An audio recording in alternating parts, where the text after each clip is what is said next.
Hello, everyone. Thank you for joining us today. I want to welcome you to the March Beyond the Writing Academy virtual event, A Passion for Social Justice, Creating Teachable Moments Within Our Stories. This panel is sponsored by Flashpoint Publications. Flashpoint Publications is currently open for submissions from writers who represent all the colors of the LGBTQIA+ flag and books featuring characters who represent the LGBTQIA+ community.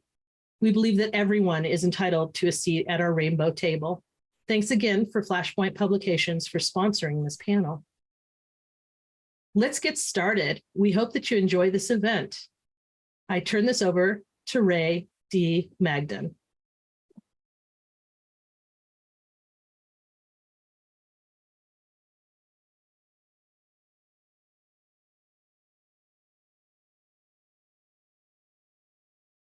For the world we live in.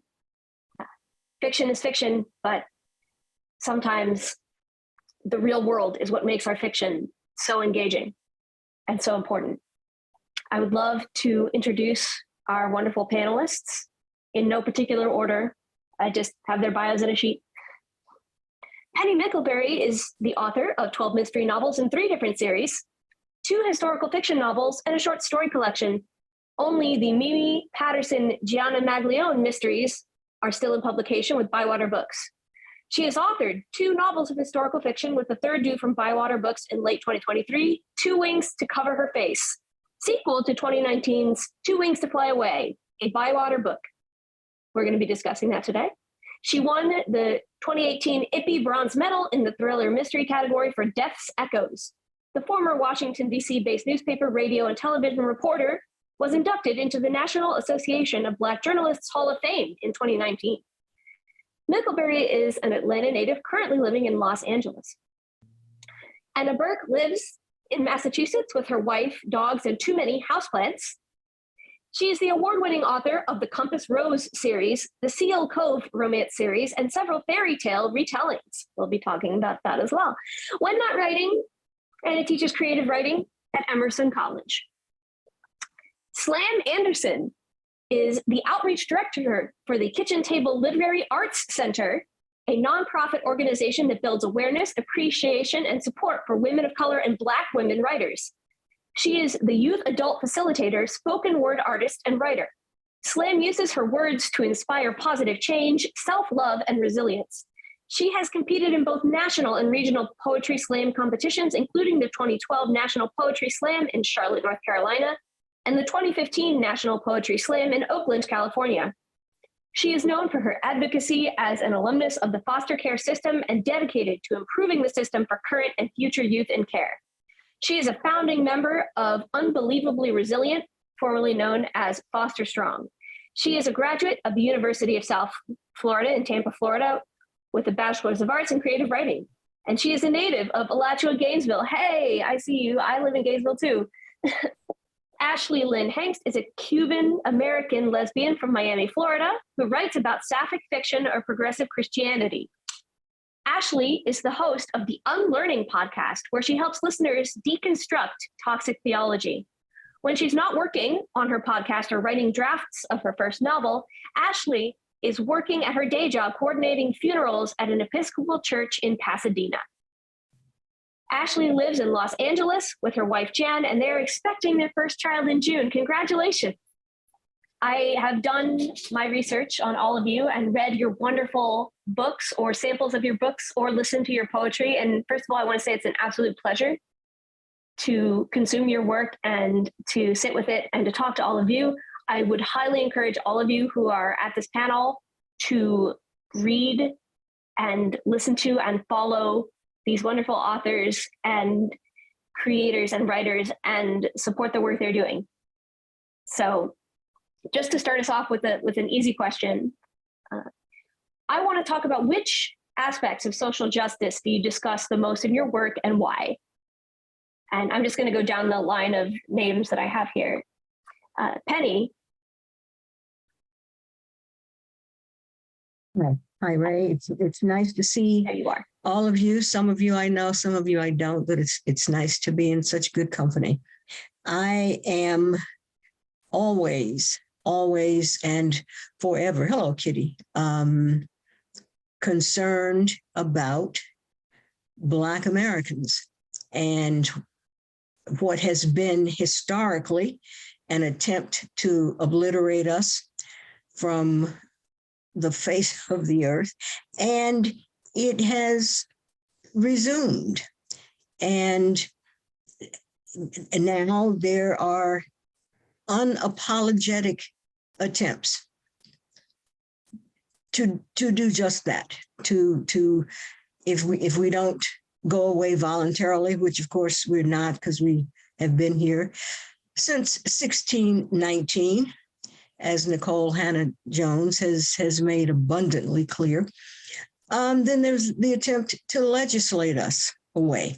Not going to happen. And in all of my writing, whether it's mysteries or short stories or historical fiction, Black Americans in general and Black women in particular are foremost, front row seats.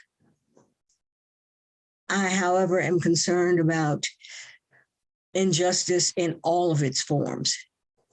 Hatred of women, hatred of children, hatred of other people who don't look like the majority population. That is my concern. That is my motivation. That is my life. That is what I do. Thank you so much.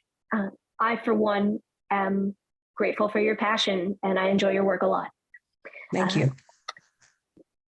Anna, which aspects of social justice do you discuss most in your work and why? Well, I would say definitely ecology and climate activism drives a large part of, honestly, most of my work. And I'm sure that many of the panelists would agree with just the idea that, you know, we live in this world, right? And so many things impact our writing, whether we're aware of them or not. So I know consciously that climate activism certainly has shaped, especially the Compass Rose series, but also feminism, trans rights, and even though I don't think it's my place to speak too deeply on racial issues, they absolutely inform my work, and I try to be as aware as possible of just the roles that structural racism continues to play. Absolutely. Like you said, we live here. We have to care. For better or worse. For better or worse, we have to care. And books are a great way to get people to care and understand. I think that's part of their purpose. Ashley, I would love to talk about what aspects of social justice you like to discuss most in your work and why. I tend to write a lot about race, sexuality, and religion, and how specifically the Christian faith, and how that faith informs so much of how we connect and disconnect and treat each other. But yeah, that's what I tend to write about. I come from a biracial family, or a multi-ethnic family. And so race for me is often a barrier between two communities, two different people. And so I tend to write characters that are always mixed race. One is one race and the other. And I love the pursuit of love in that kind of unique space between people. And so I tend to write a lot about that. But yeah. Yes, and I have questions for you about how the romance genre specifically lends itself to those kinds of explorations. Mm-hmm. So I'm excited to discuss that. Slam, I know you come from a bit of a different background. You have been a fascinating introduction to some spoken word poetry, which I was not familiar with that much before now, but now I've been seeking it out on my own, actually. So thank you for giving me a slight push in that direction. And I encourage everyone who is not listened to slam poetry or spoken word poetry to seek it out if you can. It's because it's just really cool. Which aspects of social justice are foremost in your work, and why do you choose to discuss them? Definitely, I mean, just piggybacking off of what Miss Penny said, it's definitely going to be Black Americans. It's going to be first and foremost. One of the things I mainly talk about, just racial injustice, discrimination, also a lot about just women, sexism, and masculine women too.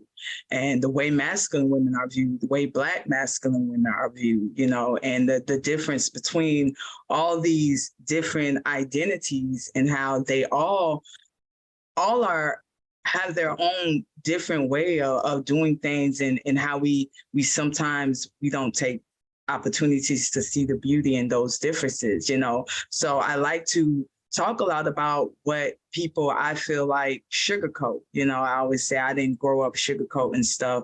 My mom didn't sugarcoat stuff for me.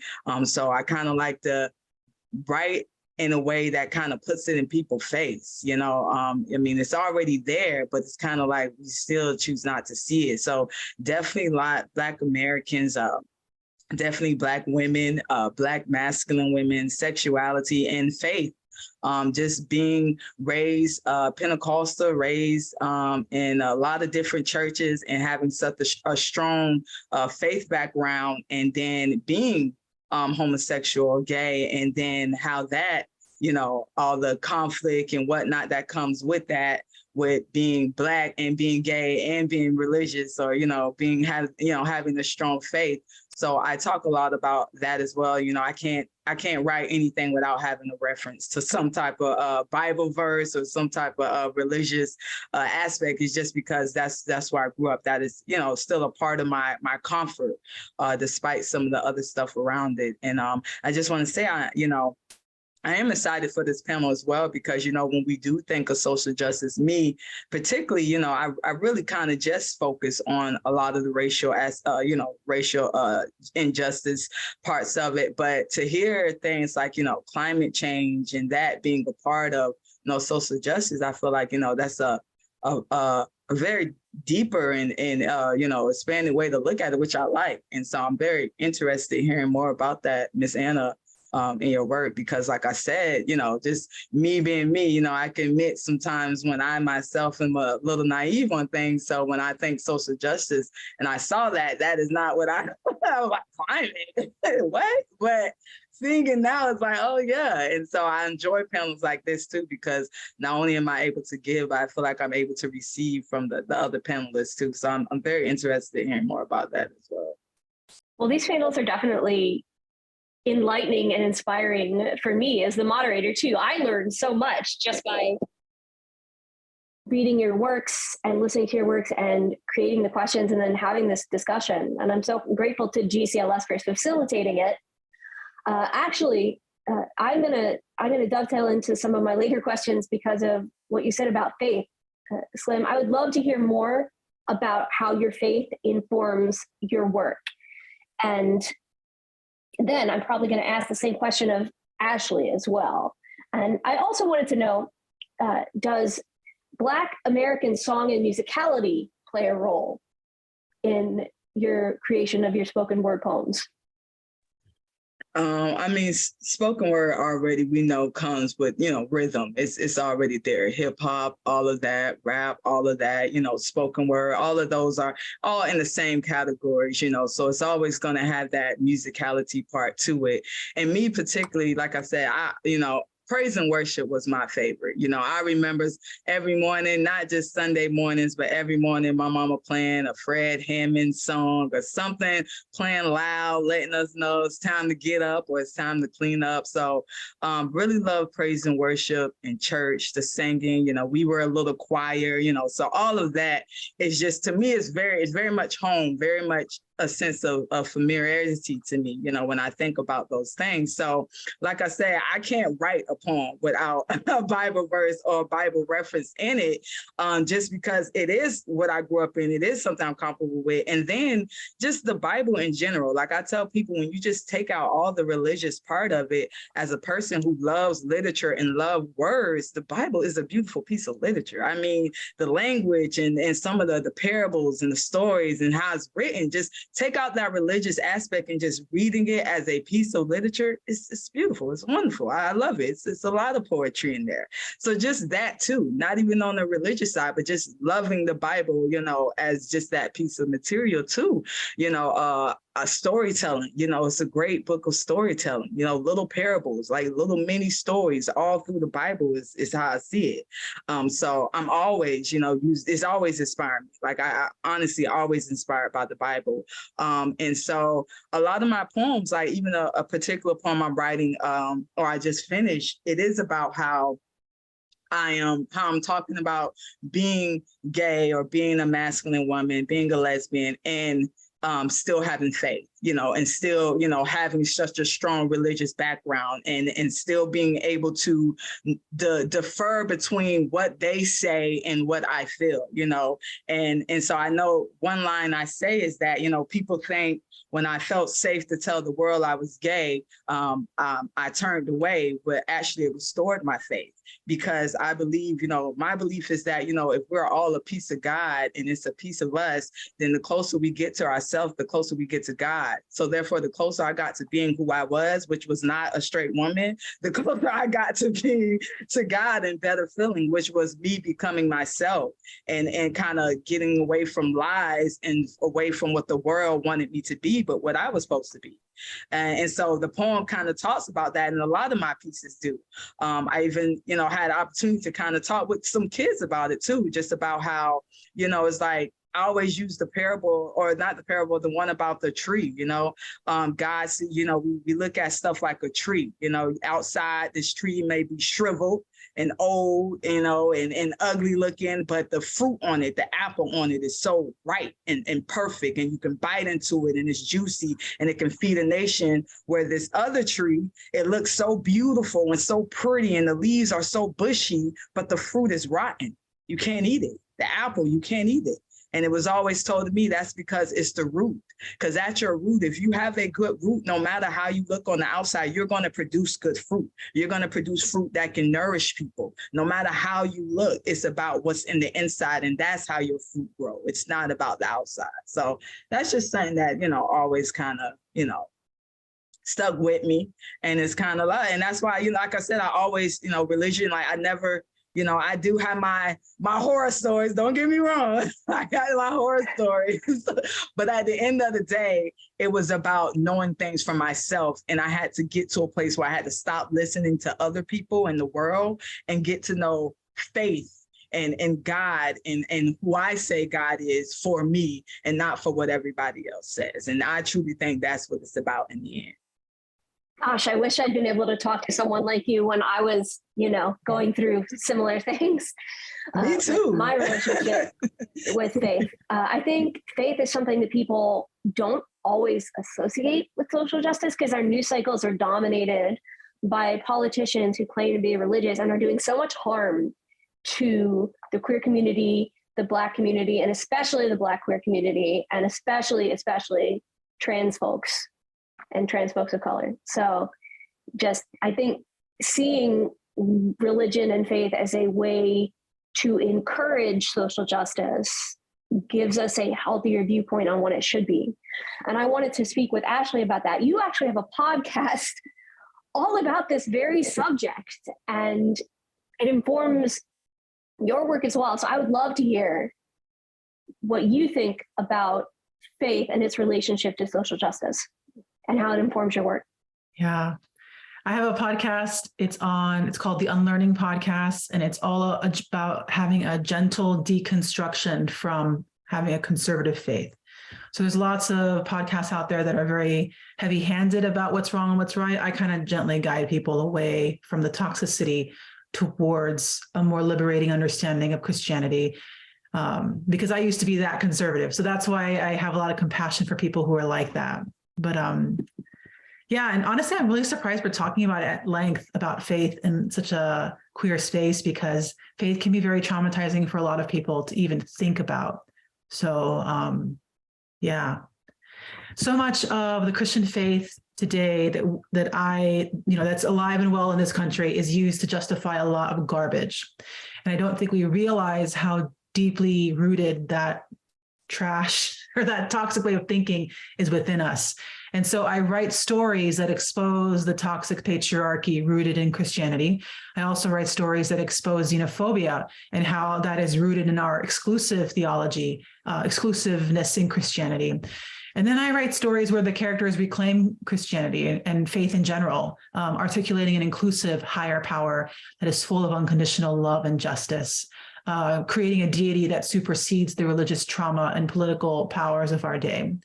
I think novel writing and creative writing allows us to imagine a world where things are different. And so I try to take advantage of that in the stories that I write, using my imagination to kind of liberate people from the things they've always understood and to broaden their imagination when it comes to the Christian God and faith practices.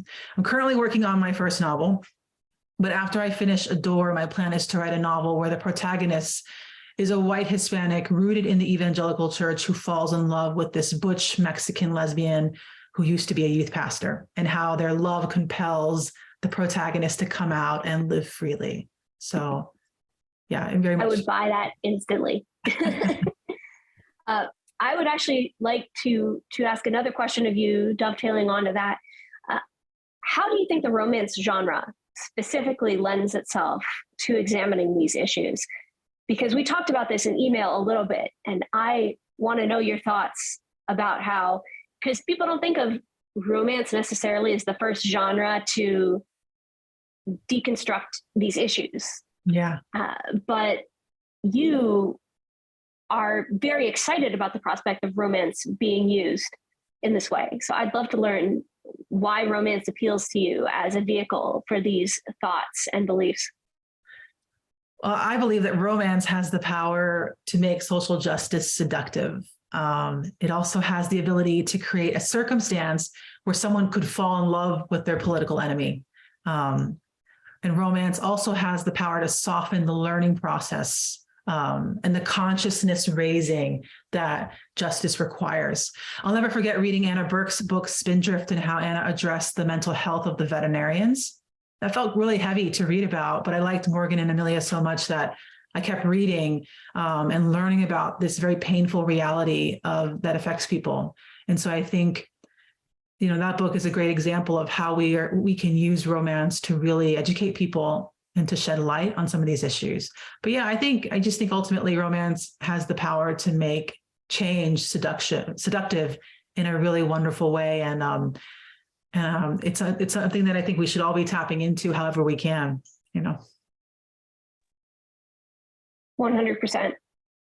I also enjoyed that book.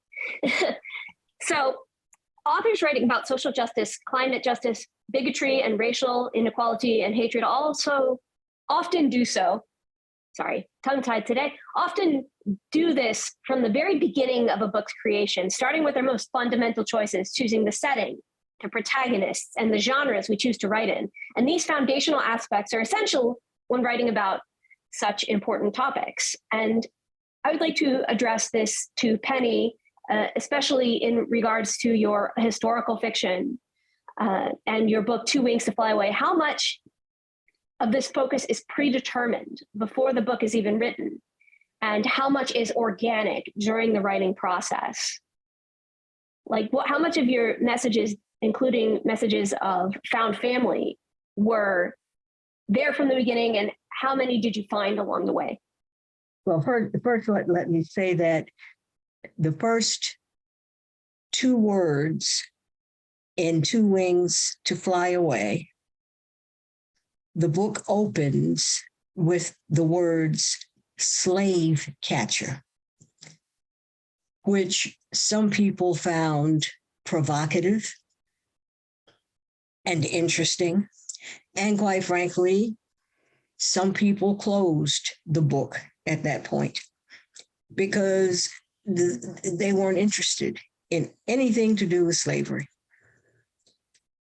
which is part of the problem, which is part of why we are where we are in 2023, because too many people would like to pretend that not only chapter in American history, but the early centuries of American history were predicated on that system. Your other question is really interesting, the found family. That is historic in the Black community because slaves were not permitted to have families. They were not permitted to marry. So many slave women were rape victims, raped by both white owners and forced into, I still have trouble sometimes saying the words, but they were breed slaves, women who were perceived as strong and good workers were forced to mate with men who were strong and good breeders, good workers, and they were to breed. Their function was to make product for the slave owners. So these women were raped. These men were not their choice. But what happened is when women have children, and this is from the beginning of time, that child is that woman's child. So that is a family. That man may not have chosen that woman as his spouse or his wife. And even if he wanted to, it wouldn't have been permitted because it was illegal. But now you have a family. And all of the people around them are family. And so that is chosen family. And that has continued to this day. People have aunts and uncles and aunties and grannies that they may or may not be related to, but they see them as such. I am an aunt to 2 nieces and a great aunt to 2 more, and then an auntie in my community of Black women because I'm older than they are, a lot older than some of them. But that is an honorific. That is important to me to be considered that way because it means that people have respect for who I am and what I do. So they're my family.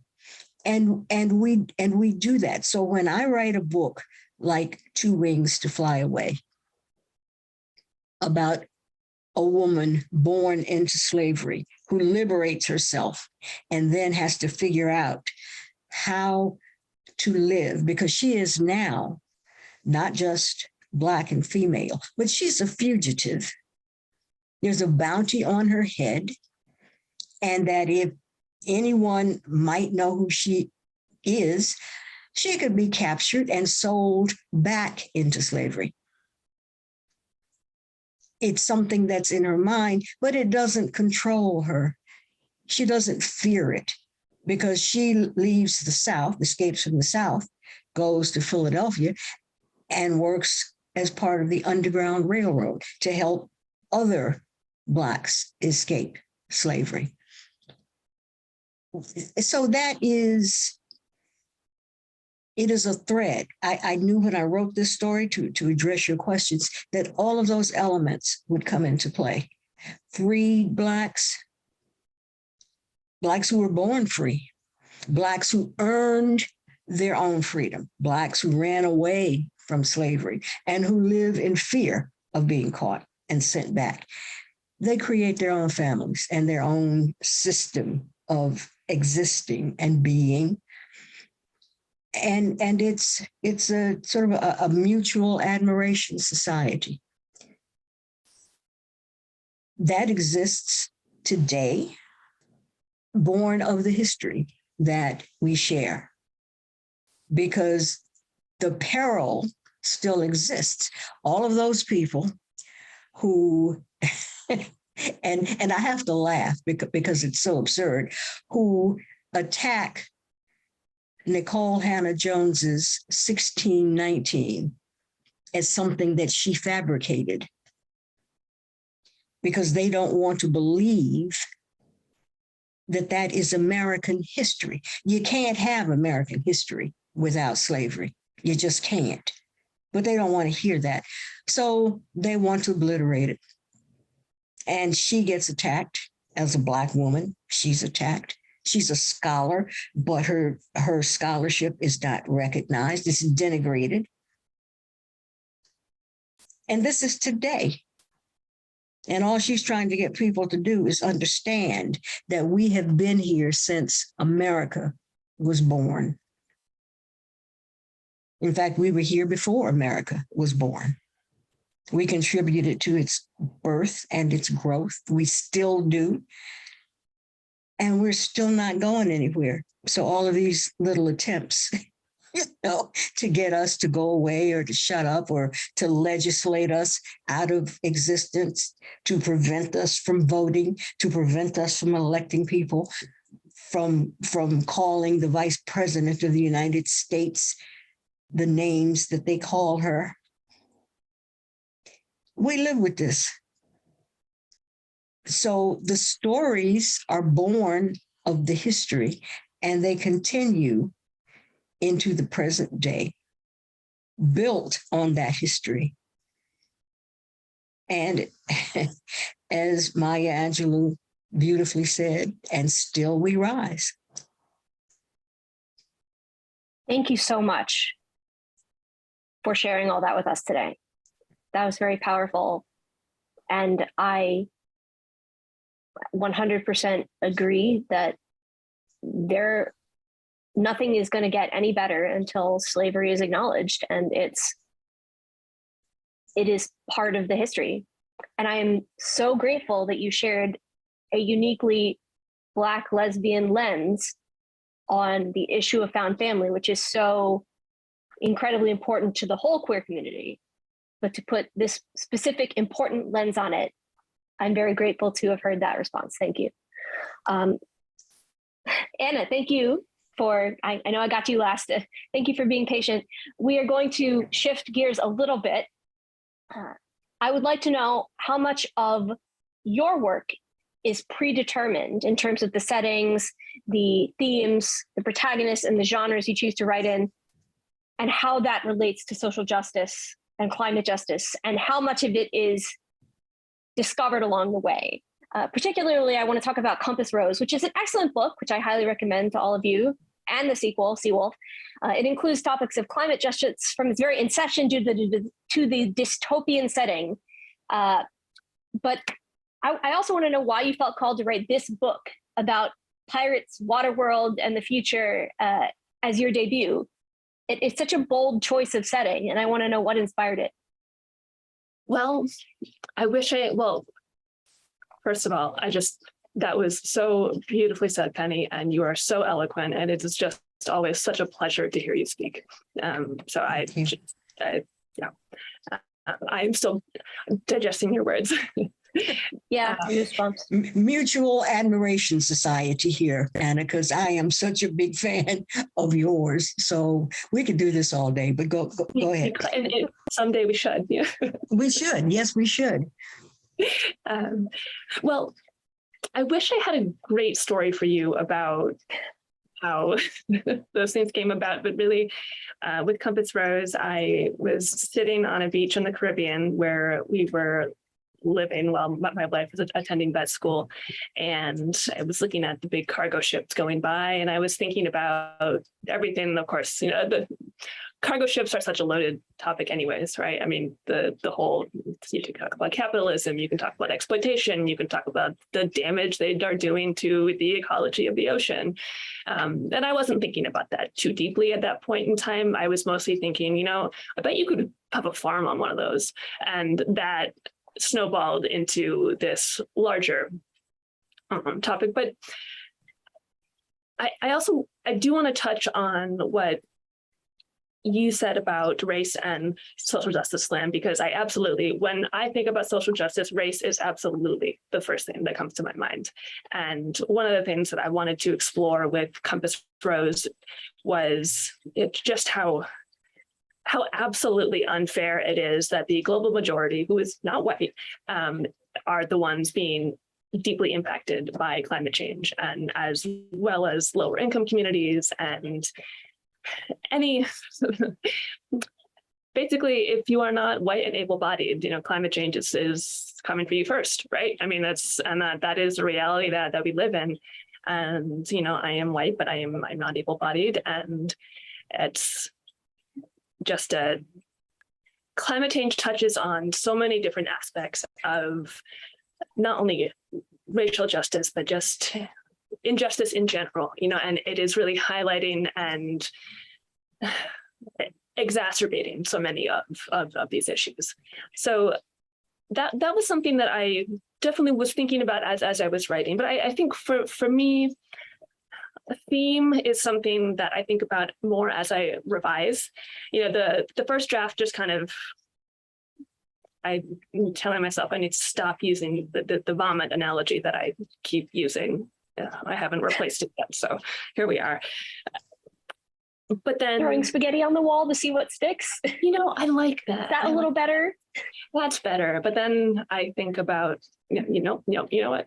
Just stay on topic here. But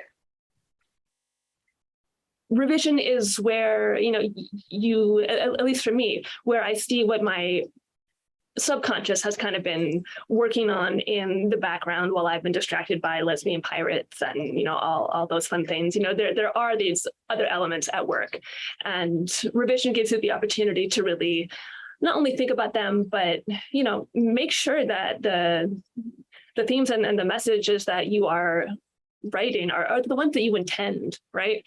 And this is something I see a lot in student work. And one of the things that I love about working with students is helping them discover what they are trying to say. And my students, they don't realize is that all I'm doing is giving their own words back to them in a way that helps them see new things, right? And then, they're like, oh, you're so great. I'm like, no, you're so great, right? All I did was help you see what you were already saying. But yeah, I knew going into definitely Spindrift that I wanted to talk about mental health, but then, the minute I start writing, I kind of put that aside to a certain extent because I get so wrapped up in my characters. And then it's revision where I come back around to really thinking about how I want to scale back the angst usually so that, it's somewhat digestible, right? And that's definitely the first thing that I do. But then that process also is about isolating what I want the reader to take away. Well, choice of character is so important for our work. And I actually had a question for Ashley that kind of bounces off of that. So nothing is more important to a romance novel than its characters. It's the center of everything. I want to know how a romance writer's choice of protagonist can set the stage for the inclusion of social justice topics, and how that's manifested in your novel in progress, Adore. Yeah. I believe that the protagonist of the story is really the center of the whole journey. And so to choose characters who are often on the margin is to center our story and to give the readers the opportunity to really see the world as it really is. I think that's how I see it. Adore is about a Chinese American lesbian woman who falls in love with a bisexual white yoga teacher in Chinatown. And their story is about reconciliation. It opens up after a very painful breakup, and it's about how they reconcile and find their way back to each other. And so I really wanted to center the story around Tina and Tina's experience as a third generation Chinese American woman in San Francisco, dealing with sexuality issues, dealing with being a woman in a predominantly male-dominated workspace, and to really give her experience a voice. It really did feel so similar to my own. being a Cuban American in this country, but I thought it would shed a lot of beauty that would not otherwise be there if I centered it on Amber and her story. So yeah, the characters we choose are so important because they really do center our attention on what to pay attention to and what to experience. But yeah. It's also very notable if you look at the publishing industry as a whole, what characters are given the most attention and advertising dollars as well. And that's a whole nother conversation for another time.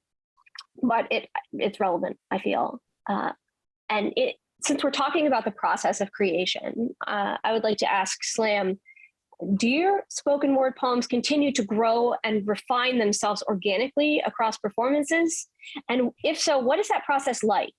And do you think it allows you to connect with your audience more closely in relation to topics of social justice? And does it feel more like a conversation? Because when I'm writing a book, it feels pretty much like a conversation, even though I'm not actually face to face with someone. And I'm very curious to know how, if the poems evolve or if you write them and then rewrite them and then perform them.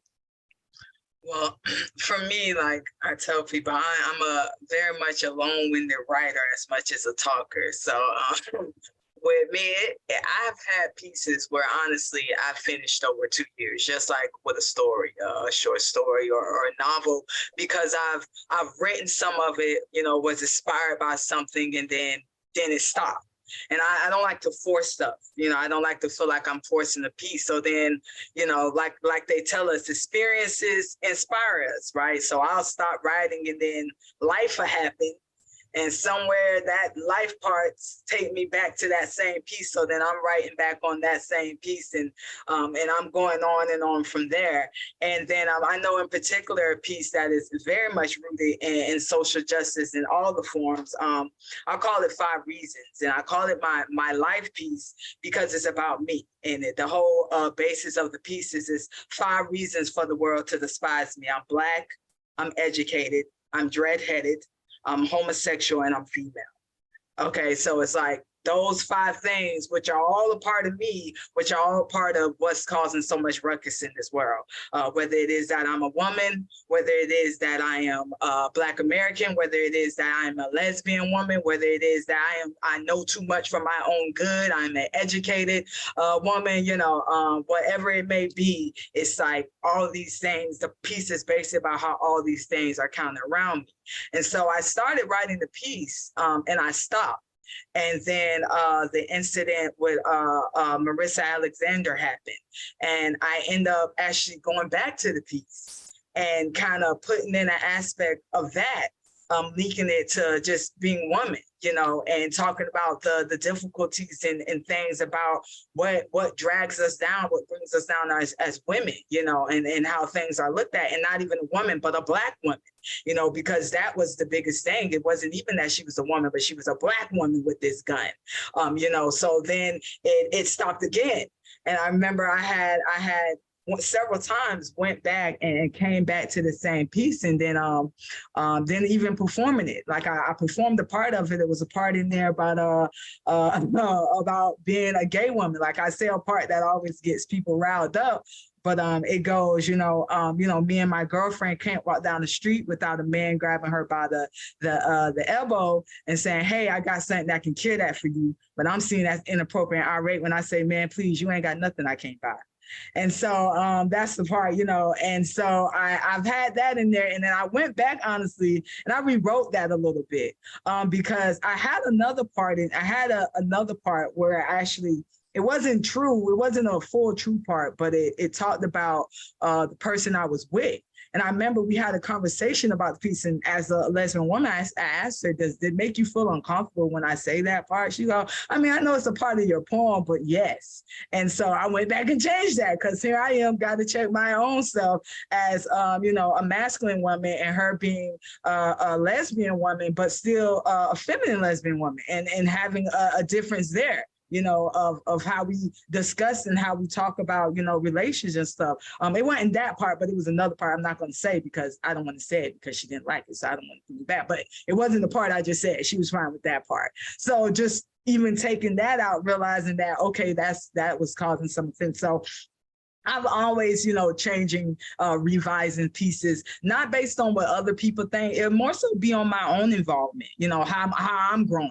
Like I said, experiences change us. And a lot of my spoken word is based on true experiences. They're based on true things in life, things that I've truly seen or went through or know someone close to me who went through. So they're based on true things. So I like to, it's very conversational too. Like I feel like more in my writing, I'm kind of, when I kind of do my short stories and novels, I'm a little different than when I do my spoken word, which is why writing novels and stuff is harder for me. I feel like the spoken word sometimes is my safety net because I'm so comfortable with it. But yeah, I'm constantly revising. I wrote another piece. It was about like the flag and standing. And I changed that after I didn't really change it, but I went to a veterans open mic and the piece is about veterans and about the flag. And I went there and I performed the piece. I did ask them before I performed the piece, I let them know, I don't want to trigger anyone. I know this is particularly a veterans open mic and I'm going to do a piece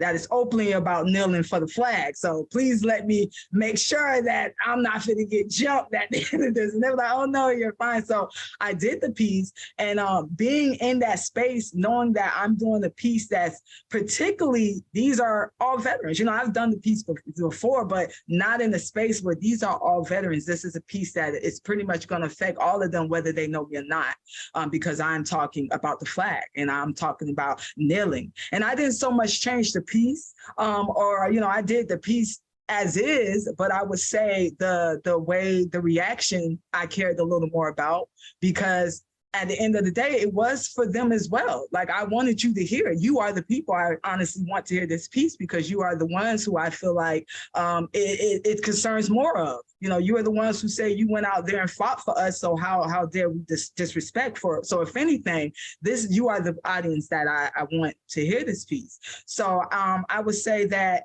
when it comes to revising spoken word pieces, except for the regular revisions of editing and stuff like that. But I don't change a piece unless I particularly felt like I said something that I no longer agree with. Because the first and foremost is that when it comes to my spoken word, I want to agree with everything that I'm putting out and everything I'm speaking, definitely, it's always that who you are on this stage or on this paper and who you are off of it. And I'm the same person. So I usually don't change unless I disagree with it. But mainly it's because I went through something or maybe I've had a conversation or experience that kind of gave me another way of looking at something or gave me another angle where it's like, I can't truly say that anymore. And I wouldn't be right if I kept that in there. Other than that, I definitely grow as a performer. That's like all of us, when you read out loud, it's going to be different from the first time you read, from the second time, when you get more and more comfortable with it as you do it. But I will say, yeah, mainly when it comes to those type of revisions and changes based on, what I'm seeing, based on, ideologies that may have changed or anything, that's the only way that I will do a revise or do a edit or anything like that. I do envy your process a little because I wish I could just take the novels that I've already put out into the world and just like change this one scene and then put it back. Yeah, I would say with writing stories, it's a totally different thing. I'll be around here sticky notes everywhere, all over my face, you don't know where to put anything. I always tell my writers, that's why I always say, you write where you start at. They're always like, where do I start? Wherever your mind is taking you, you can figure out the rest later. Good, you're in the good spot where you don't have to care where you're starting at. Just start. That's it. The hard part is when you got to start organizing stuff and putting it into chronologicals to make it make sense. So. Yeah. Wow. I can't believe we're already at 4:50. We're probably going to go a little over, honestly, because I want to give this topic its due, but I'll try to find an ending. There's just so much. I do want to ask, before I get to some audience questions, I want to ask Penny a question. So lesbian fiction has a history of making police officers and law enforcement the heroes of our stories.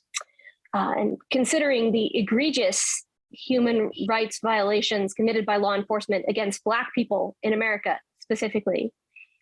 Is there still a place for these stories? And if so, who should be telling them? And is it possible to write them ethically in 2023? And I want to direct this question to you because I'm a fan of your Mimi and Gianna series, which explicitly includes the investigation of hate crimes. And I would love to hear how you approached this topic for this series.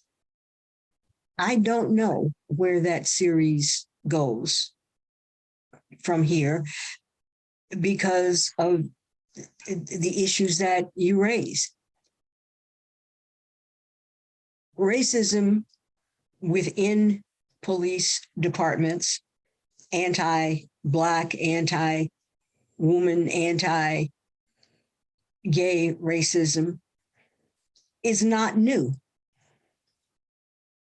And I have dealt with those issues in the 6 books of the Mimi Gianna series. Given the current climate in this country, and I began my writing career as a journalist. I was a newspaper, radio, and television reporter in Washington, D.C. for many years. I wouldn't have that job now for anything, for any amount of money, because, and I will just point to the recent revelations coming out of the Fox network. If you've been paying attention to any of that, and I have tried not to read too much of it because it just confirms what I always thought about that group of people. But they acknowledge lying, the reporters, about claims made by the orange idiot who was the former president of the United States, that the election was stolen, that ballot boxes were corrupted. I mean, and they were, and I use the word reporting loosely, what they knew were lies so that they wouldn't lose audience. I can't imagine calling that my profession in this day and time. And I'm so glad not to be there. I don't know how I would continue to write this story. And I've had this discussion with my wonderful, wonderful publisher at Bywater. I don't know how to go forward. And fortunately, I have other stories that I'm writing and that Bywater is publishing. And I would like to get back to these characters. I love these women. That was my first novel, was a Mimi Gianna novel many years ago. I don't even remember how long ago, but a long time ago. And I love these women, the reporter and the cop. And their hallmarks were always that they gave their profession their best. Gianna was a good cop. Mimi was a good reporter in really kind of crappy circumstances, oftentimes, but nothing like what's happening now. So I don't know, Rae. I don't know how to write those stories now. I know as a reporter, I wouldn't want to have to try to cover the social fabric of America right now. And so since I wouldn't know how to do it, I'm not sure how I would have Mimi do it. I don't know. I honestly cannot answer that question. I am Okay. The sequel to Two Wings is coming out in December. I'm working on another historical that takes place in Harlem in the 1950s. And I'm really liking that work.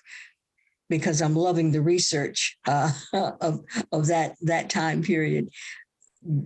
And I don't know how I'm going to get back to Mimi Jana. I want to.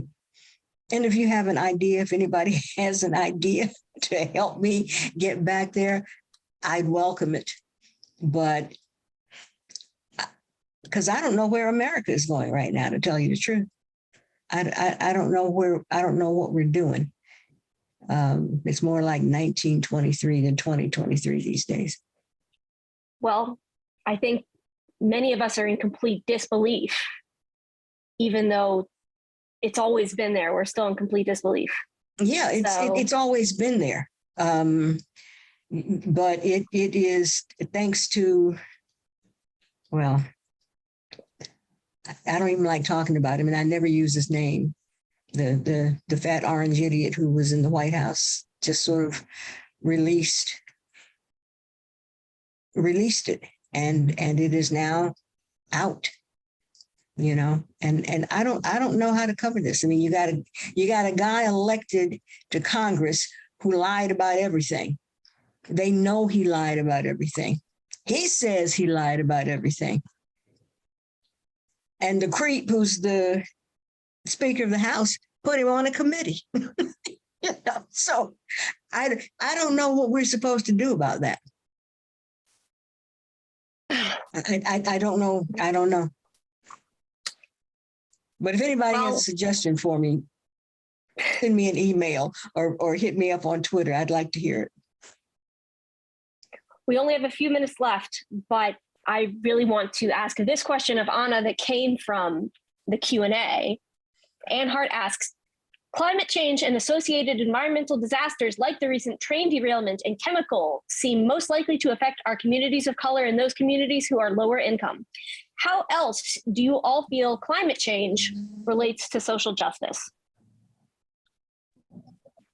And that comes from an audience member. I think it's the only thing that really does trickle down. You know, trickle down economics, not real, but trickle down climate change, very much real, right? And or in some cases not, because there is no rain.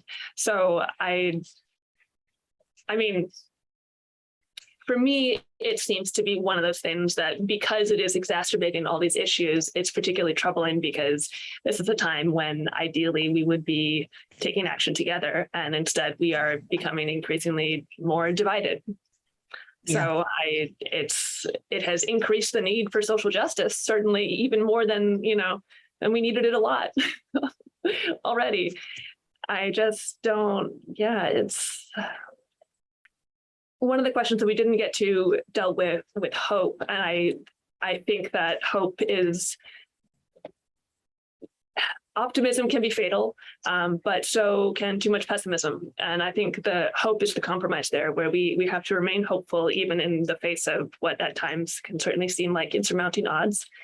And that's how we're going to get through, if we get through.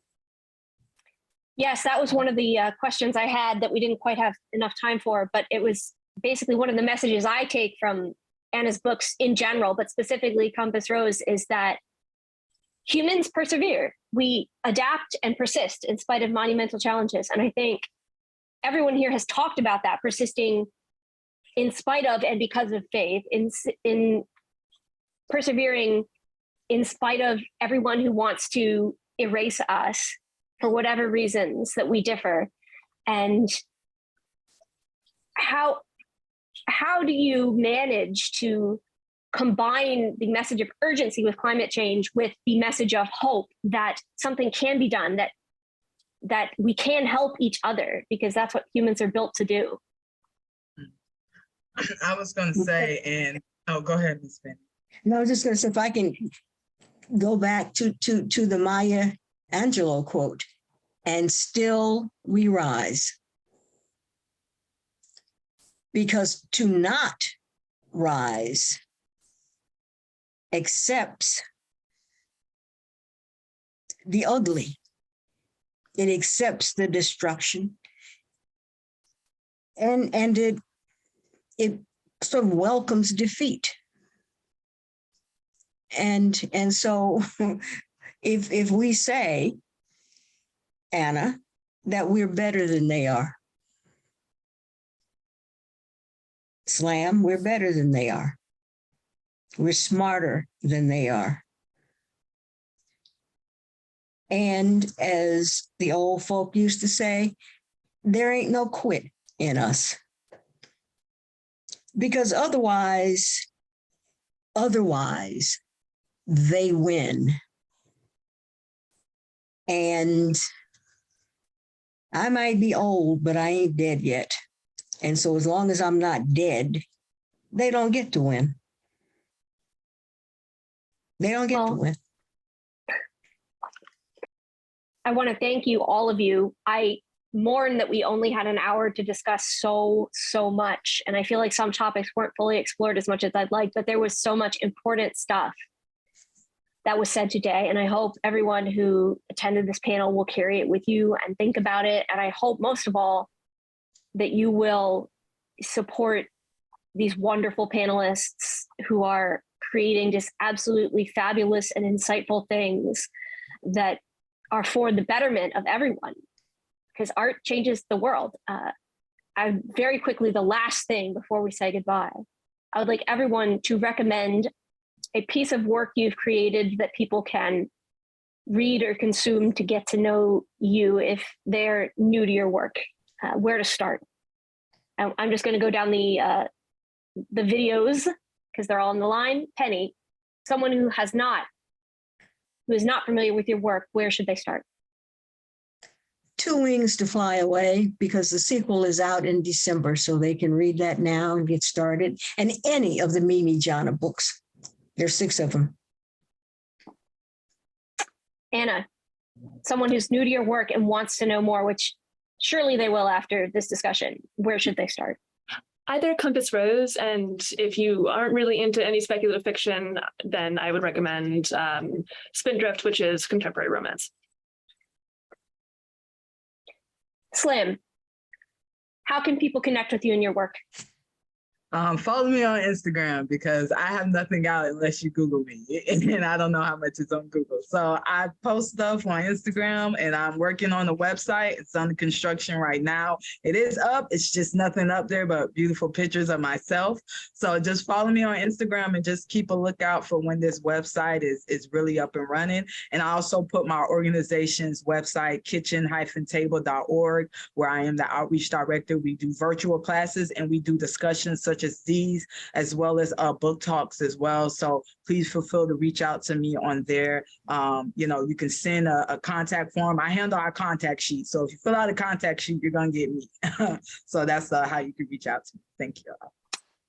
I was thrilled to learn that the Kitchen Table Literary Arts Center is in Florida, which is my home state, which has a lot of awful things about it, but this is a good thing about it. Ashley, please tell us how to connect with you and your podcast, and how to be updated when Adore and your other work is birthed into the world. If the Christian faith is interesting to you, you can check out my podcast called The Unlearning Podcast.